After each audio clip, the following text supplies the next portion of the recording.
Chapitre 4. Celle que tu aimes le plus.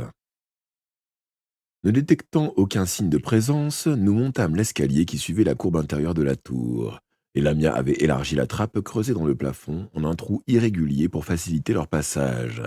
Après l'avoir franchi, nous continuâmes l'escalade des marches de pierre que les chaussures pointues de générations de sorcières avaient creusées. Les murs se renvoyaient l'écho de nos pas. Nous étions toujours dans les sous-sols et de l'eau gouttée, quelque part, dans l'ombre, au-dessus de nos têtes. La flamme de la chandelle vacille dans les courants d'air. Nous longeâmes bientôt d'autres cachots. Lors de notre dernier passage dans la tour, nous avions croupi quelque temps dans l'un d'eux, en grand danger d'y perdre la vie. Mais quand deux des Malkines étaient venus nous égorger, Alice et Mame Moldil les avaient poussés dans l'escalier où elles s'étaient rompu le cou. Quelque chose remua derrière la porte de notre ancienne prison. Levant sa chandelle, Alice y entra. Je la suivis en serrant mon bâton. Mais ce n'était qu'un rat qui détala sa longue queue ondulant derrière lui tel un orvet. Alors que nous reprenions notre montée, Alice jeta un regard sur cet endroit où nos ennemis avaient péri, et je vis qu'elle frissonnait. Cette réaction bien naturelle me réchauffa le cœur. Si, par l'exercice de ses pouvoirs, Alice se rapprochait sans cesse de l'obscur, elle restait capable d'émotion. Elle ne s'était pas endurcie au point de perdre sa bonté naturelle. C'était une sale époque, commenta-t-elle en secouant la tête. Je n'aime pas me rappeler ce que j'ai dû faire ici. Mon frère Jack et sa femme Ellie, ainsi que leur petite fille Marie, avaient été eux aussi emprisonnés dans ce cachot. Quand les sorcières avaient ouvert la porte, l'une d'elles avait lâché une phrase qui m'avait glacé jusqu'à la moelle. Laissez-moi la gamine, elle est à moi. C'est à cet instant qu'Alice et Mab avaient attaqué. Tu as fait ce qu'il fallait faire, lui assurai-je. C'était elle ou nous. Et n'oublie pas qu'elle venait tuer l'enfant. Nous émergeâmes enfin dans le cellier où régnait une puanteur de légumes pourris. Au-delà, on pénétrait dans les pièces autrefois occupées par le clan Malkin. C'était là qu'était la malle de maman, contenant ses livres et ses objets personnels. Elle était ouverte et Slake, la lamia, se tenait à côté. Les Malkin avaient volé 3 malles dans notre ferme et les avaient transportées ici. Dans les deux autres, dans les deux autres étaient cachées les lamias, les sœurs de ma mère. Je les avais relâchées et elles avaient chassé les sorcières de la tour, après quoi les mâles étaient restés en sécurité dans la tour sous la protection de leurs 2 gardiennes. Le visage de Slake avait repris une apparence bestiale, son corps s'était couvert d'écailles vertes et jaunes. Elle tenait ses ailes presque entièrement formées, croisées derrière ses épaules. Je me demandais si elle avait conservé l'usage de la parole. Comme si elle avait lu dans mon esprit, elle déclara d'une voix gutturale. Bienvenue, Tom Ward. C'est un plaisir de te revoir. Lors de notre dernière rencontre, j'étais incapable de te parler. Bientôt, j'aurai de nouveau perdu cette aptitude. J'ai beaucoup de choses à te dire, et le temps nous est compté. Je m'inclinai avant de répondre. Je vous remercie d'avoir gardé la malle et ce qu'elle contient. J'ai appris avec chagrin la mort de votre sœur, Wind. Vous devez vous sentir bien seul à présent. Oui, n'a péri avec courage, rocala Lamia. Oui, je me sens très seul. Après tant d'années heureuses vécues en sa compagnie, j'ai hâte de quitter la tour et de retrouver mes semblables. Mais ta mère m'a ordonné de rester jusqu'à ce que tu aies connaissance de tout ce que tu dois savoir. Lorsque tu auras détruit le malin, je serai libre de m'envoler.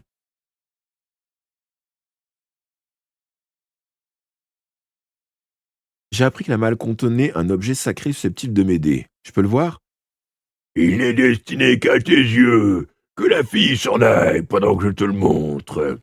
Je m'apprêtais à protester quand Alice dit en souriant. C'est normal, Tom, je vais retourner au-devant d'Agnès. Les serres de Slake frémirent. Il y a quelqu'un d'autre avec vous? S'étonna-t-elle. Vous vous rappelez la femme qui a été tuée en bas de la tour? Elle s'appelle Agnès Overbutts. Et votre sœur a transporté son corps jusqu'à la combe aux sorcières, expliqua Alice. Elle est toujours une ennemie du malin. Une sorcière morte aussi puissante qu'elle sera une alliée précieuse. Alors va, et amène-la, ordonna Slake. Alice quitta la pièce, et le claquement de ses souliers pointus décrut peu à peu sur les marches de pierre. Resté seul avec la lamia, je me sentis soudain nerveux. Tous les sens en alerte. Elle était dangereuse, d'une force formidable. Il n'était guère facile de se montrer détendu face à une telle créature. En vérité, siffla-t-elle, 3 objets sacrés devront être utilisés pour détruire le malin. Le premier est déjà en ta possession, la lame du destin que t'a donnée Cotchulain. Elle t'a été remise fortuitement. Sinon, tu aurais dû retourner en Irlande pour l'y chercher. En employant le mot fortuitement, Slake laissait entendre que l'épée m'avait été remise par hasard, mais son nom suffisait à l'expliquer. C'était le destin qui me l'avait mise entre les mains. Nous étions faits l'un pour l'autre. Notre but commun était la destruction du malin. Ou nous réussirions, ou je mourrais au cours de cette tentative. Voici le deuxième objet, Poursuivit Slake en fouillant dans la malle. Sa main griffue en sortit un poignard. Je vis au premier regard que sa lame effilée était forgée dans un alliage d'argent, un métal particulièrement efficace contre les créatures de l'obscur. La lamia me le tendit, et à l'instant où mes doigts le touchaient, je sus que j'étais né pour porter cette arme. Bien que beaucoup plus petite, elle était la jumelle de la lame du destin, un pommeau en forme de tête de skelte, une lame représentant le tube osseux avec lequel la créature aspire le sang de ses victimes.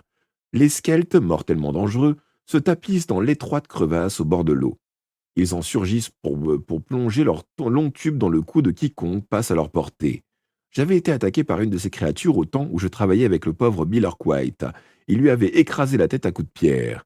À peine avais-je saisi le pommeau du poignard que ses yeux de rubis se mirent à pleurer du sang.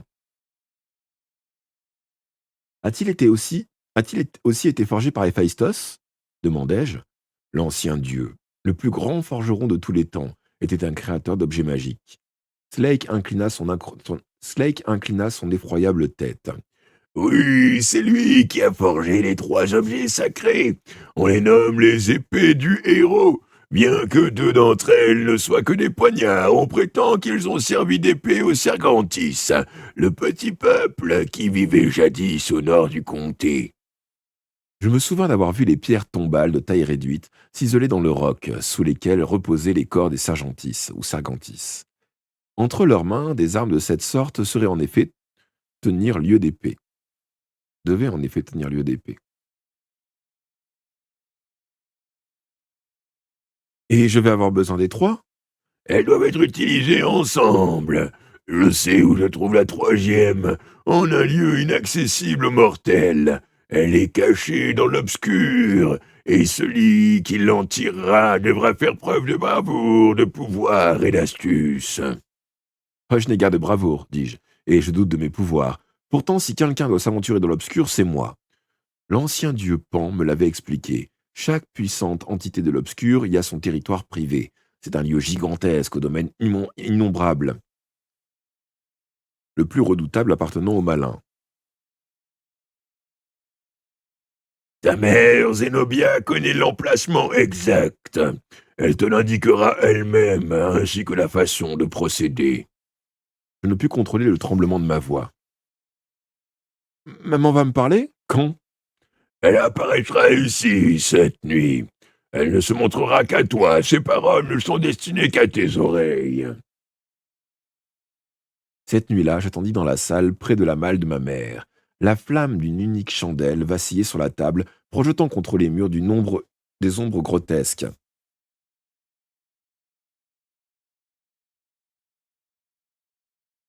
J'avais expliqué la situation à Alice, elle n'en avait pas paru choquée. C'est normal, Tom, qu'après avoir été séparée de toi si longtemps, ta mère ne veuille parler qu'à toi seul, avait-elle déclaré. Au fond, il s'agit d'une affaire de famille, je me tiendrai à l'écart avec Agnès. Tu me raconteras tout demain matin. Alice, Agnès et Slake s'étaient donc retirés quelque part dans les souterrains, me laissant à ma veille solitaire, exaltée mais anxieuse. Je me demandais sous quelle forme maman me visiterait. Serait-elle la féroce Lamia aux ailes d'un blanc de neige, tel un ange mythique, ou la mère chaleureuse et bienveillante qui avait veillé sur mon enfance? À notre arrivée, je m'étais préparé à fouiller dans la malle, afin d'en apprendre un peu plus sur le rituel qui détruirait le malin. Slake m'avait dit que ce ne serait pas nécessaire. Sous la direction de ma mère, elle avait déjà décodé et mis par écrit les instructions qu'elle me donnerait après que j'aurais rencontré maman. Au début de la nuit, le désir pressant de la revoir me tint éveillé. Puis la fatigue l'emporta, et je dodelinais de la tête. De temps en temps, je m'éveillais en sursaut, je tombais finalement dans un profond sommeil. Soudain, je fus en alerte, le cœur tambourinant dans ma poitrine. La chandelle était morte, mais une pâle colonne lumineuse éclairait la salle. Maman était devant moi. telle qu'elle s'était montrée en Grèce, juste avant la bataille finale contre sa terrible ennemie, Lordine. Ses hautes pommettes osseuses lui durcissaient le visage, ses yeux étaient ceux d'un prédateur. Un petit cri d'effroi m'échappa, et mon pouce accéléra. Je n'aimais pas la voir sous cette apparence. Elle n'avait rien de commun avec la femme qui avait été une mère pour moi et pour mes frères. Son corps était recouvert d'écailles et des griffes acérées pointaient au bout de ses doigts. Mais ses ailes repliées aux longues plumes blanches étaient telles que dans mon souvenir. Peu à peu cependant, à mon grand soulagement, elle se métamorphosa. Ses ailes s'étrécirent et se disparurent dans ses omoplates. Ses écailles s'effacèrent, remplacées par une longue robe noire et un châle vert. Et surtout, son regard s'adoucit, perdit sa cruauté pour s'emplir de bienveillance. Puis elle me sourit avec tendresse. C'était maman, telle qu'elle était à la ferme, celle qui avait aimé mon père, élevé 7 fils et était la sage-femme et la guérisseuse locale. Elle n'avait rien d'une simple apparition. Elle semblait aussi présente qu'au temps où elle se tenait dans notre cuisine. Les joues ruisselantes de larmes, je m'élançai pour l'embrasser. Son sourire s'effaça, elle recula et leva une main comme pour me tenir à distance. Je la fixai, déconcerté, mes pleurs de joie changeaient en hoquets de déception. « Sèche tes yeux, mon fils, dit-elle avec douceur. Je donnerai n'importe quoi pour pouvoir te serrer dans mes bras. Malheureusement, c'est impossible. Ton esprit est contenu dans une chair humaine, tandis que le mien a une toute autre enveloppe. Si nous nous touchions, ta vie s'achèverait. Or, on a besoin de toi en ce monde. Il te reste beaucoup de choses à accomplir, bien plus que tu ne l'imagines. » M'essuyant les yeux d'un revers de main, je m'efforçai de lui sourire en retour. « Pardon, maman, je comprends. Je suis si heureux de te revoir. » « Moi aussi, je suis heureuse. Maintenant, revenons à notre tâche. Je ne peux rester que quelques minutes. »« Tout va bien, maman. Dis-moi ce que je dois faire. » « Tu possèdes à présent le poignard et tu as su acquérir l'épée par toi-même. Le troisième objet, tu le trouveras dans l'obscur. Il est caché au cœur du repère du malin, sous le trône, dans sa citadelle. Slake t'enseignera le rituel à accomplir pour t'en emparer. Lorsque ces 3 objets seront en ta possession, tu seras capable de détruire le malin à jamais. Avec seulement 2 d'entre eux, j'ai pu lui imposer une limitation. Tu acheveras ce que j'ai commencé. »« Je ferai de mon mieux, promis-je. Je veux que tu sois fier de moi. »« Quoi qu'il arrive, Tom, je serai toujours fier de toi. Mais le plus difficile est devant nous. Même si j'avais possédé les 3 objets, j'aurais échoué. Parce que l'essentiel du rituel exige le sacrifice de l'être que tu aimes le plus sur cette terre. Dans ton cas, il s'agit de celle que tu aimes le plus. » Abasourdi, j'ouvris la bouche, mais aucun mot n'en sortit. Je réussis enfin à articuler. « Toi, maman? C'est toi que je dois sacrifier? »« Non, Tom. Ce doit être un être vivant, et bien que je connaisse ton amour pour moi, je sais qu'il existe en ce monde une personne qui t'est plus chère encore. »« Non, maman, ce n'est pas vrai. »« Interroge ton cœur, mon fils, et tu verras que si. Chaque mère doit accepter qu'un jour son fils lui préfère une autre femme. » Ce qu'elle me disait, tout au fond de moi, je l'avais toujours su. Ces mots m'anéantirent. « Non, non, pas ça !» protestai-je. « Si, mon fils, cela me navre, mais il n'y a pas d'autre voie. Pour détruire le malin, il te faut sacrifier Alice. »